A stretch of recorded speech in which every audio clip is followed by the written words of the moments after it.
what's this one? Is that like a butter one? Butter and sugar.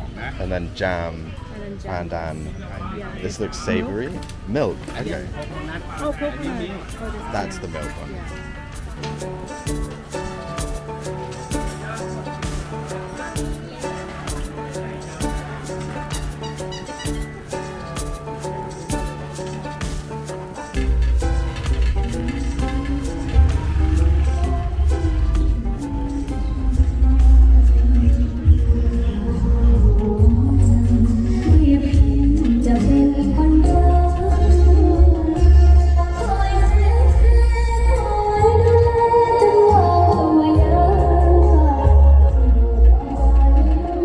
This is the condo that Harry lives in, and it's really pretty good. There's a really nice pool here. A really nice pool, and up through there is the gym that I think is a pretty basic gym, but I mean, you don't need to pay anything extra for it, so pretty sweet. I'm gonna go. Where am I going to go? I'm going to go to a traditional Thai house slash museum. I've been to a floating market, which you'll see in some of the other clips, and also had a little bike ride, but I've unfortunately not been able to go to Chiang Mai because I got a bit ill and I had to miss the flight. Definitely the easiest way to get around. Just taking the bike to the public transport thing saves like 20 minutes of walking.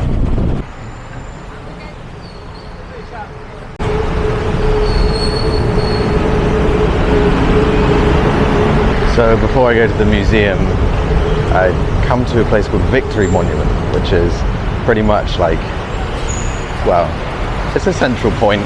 There's a lot of bus routes that start from here. They say that if you don't know where to go or you get lost in Bangkok, start by coming to Victory Monument. And why Victory Monument? Well, I can tell you.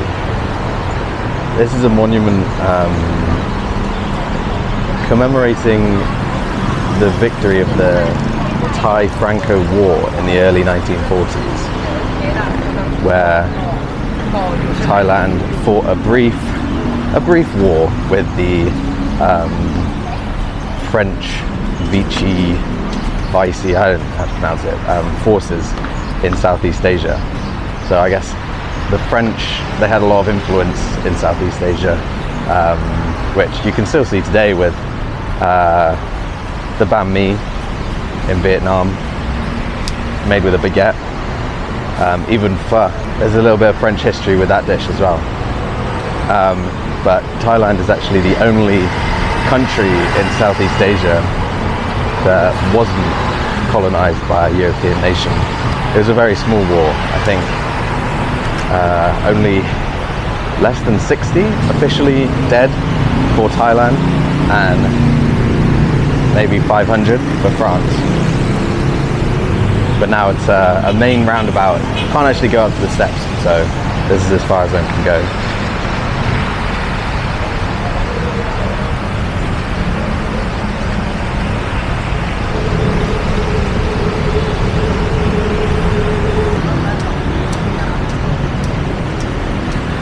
It looks like this building facade is made out of doors or maybe walls from old style buildings. I love it. I am now heading to the Jim Thompson house. Jim Thompson was an American businessman and architect who came to Thailand at the end of the 1940s, and he was a connoisseur of like Southeast Asian art, and just basically started collecting amazing pieces from all over Southeast Asia. And he built the museum, or his old house essentially, as essentially a gallery to show his collection of art as well. So it's built in traditional Thai fashion, and is a really, really good example of traditional Thai architecture. It's in central Bangkok, very close to a BTS, so super easy to get to. Just need to walk for 10 minutes on one side, which is enough to make you super sweaty, but that's okay. I tell you one thing, it does not smell nice down here. I do not want to spend too much time underneath bridges in Bangkok, that's for sure.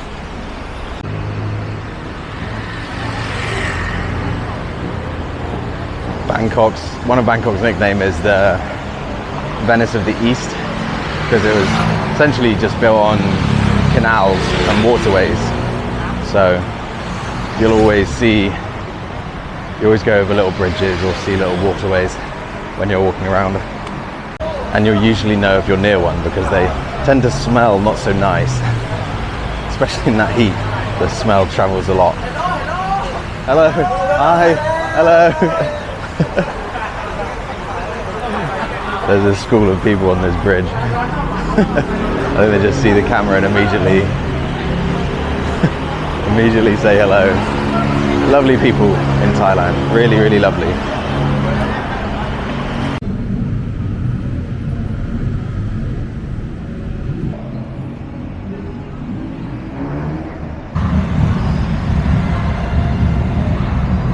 Don't know what's happening over there.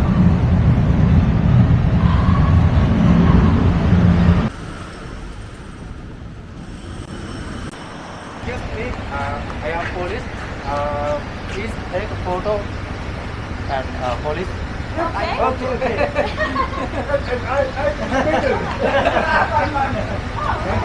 Don't know what's happening here. The policeman wanted a photo with the foreigners. Strange. I've never seen that before.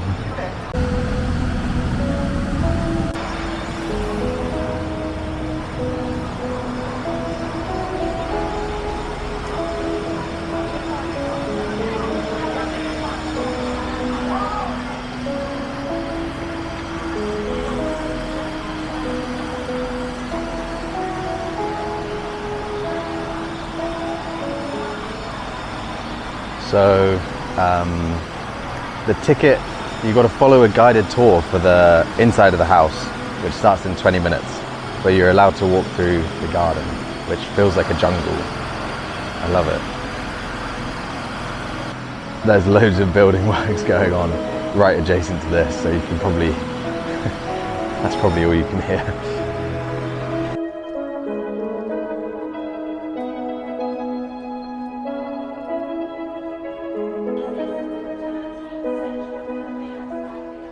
By the time the Thompsons came to Thailand, silk was not popular and weaving was only found in the small villages in the countryside. However, when he discovered the beauty of Thai silk, he began to promote it internationally. Alright, so now let's take a look across the canal from us right over there. Across the canal from us is called Ban Krua Muslim Community.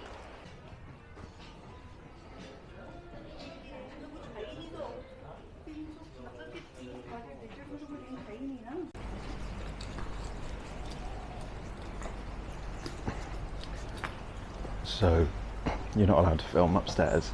So I took a load of photos on my phone. I'm going to put them in there. But I thought I'd walk in the garden again because the guys had stopped doing the work. That was a boat that just went by.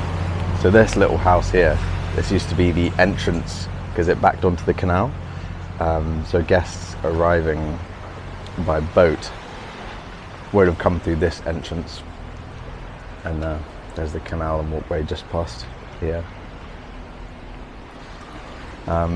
Jim established a Thai silk trading company and made his money from that essentially, but he only had less than 10 years of enjoying this house, because in 1967 he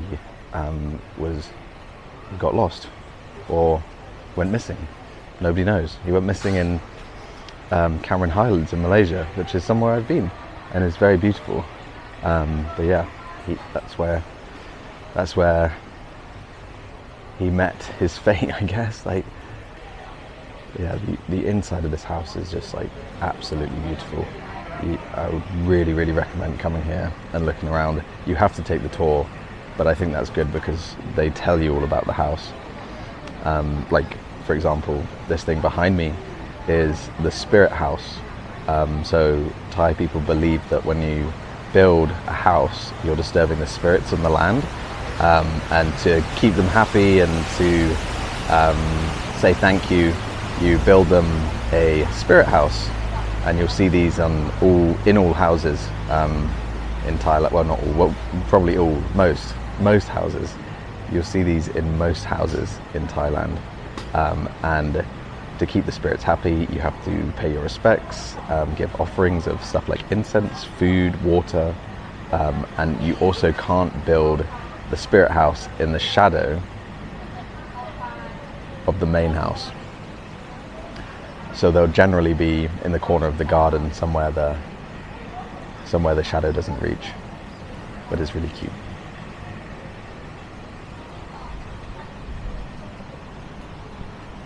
Looks like there's space for incense offerings.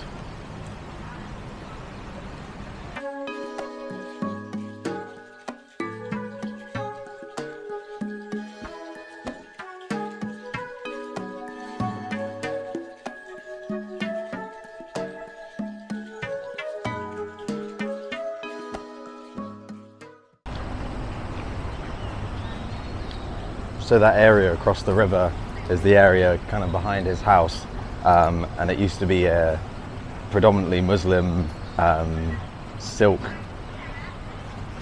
loom? Oh, shit, weave? I don't know, the one that makes the silk, and that's where he did a lot of business, but I think there's only one silk shop or silk trader there now these days, and they don't have anything to do with the Jim Thompson silk trading company. So things have moved on, times have changed, but this was the canal that would have been at the back of the house, and you can still take riverboat taxis today, and they actually go quite fast.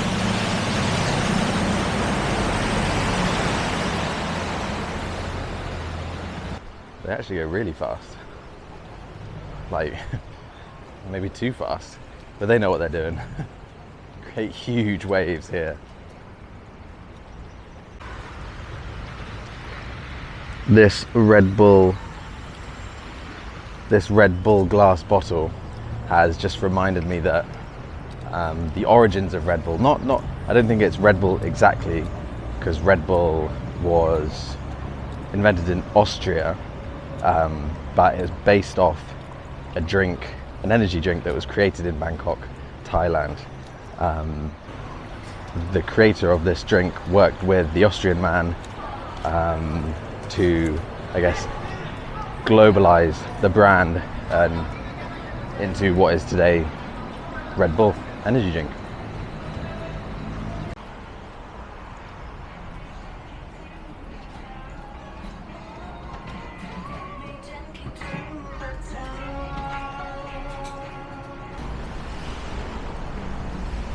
A slightly less smelly underpass, which I'm very grateful of.